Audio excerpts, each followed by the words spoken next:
साहेब असा प्रश्न होतो की खळखटक ज्या प्रकारे खळखटक हे बँकेमध्ये करण्याचं याला समर्थन आहे का? ते खळखटॅकवर काही चर्चा झाली नाही.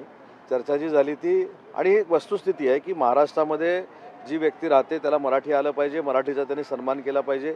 बाकीच्या भाषांबद्दल नक्कीच आदर आहे, त्याचा कुठेही अनादर आम्ही केलेला नाही आणि कोणीही करत नाही.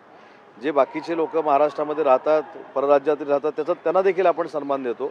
पण माझ्या भाषेचा सन्मान हा कायमस्वरूपी टिकला पाहिजे, हीच भूमिका माननीय राजसाहेबांची आणि तीच भूमिका शासनाची आहे. औद्योगिक क्षेत्रामध्ये मराठी भाषेचं धोरण आणू हे तुम्ही काल म्हणाला होता, त्या संदर्भात ती चर्चा झाली का? नाही, औद्योगिक क्षेत्रामध्ये मराठी भाषेचं धोरण आणू असं मी कुठेही स्टेटमेंट दिलेलं नाही. मी असं सांगितलं की औद्योगिक क्षेत्रामध्ये देखील मराठीचा वापर अतिशय चांगल्या पद्धतीनं झाला पाहिजे.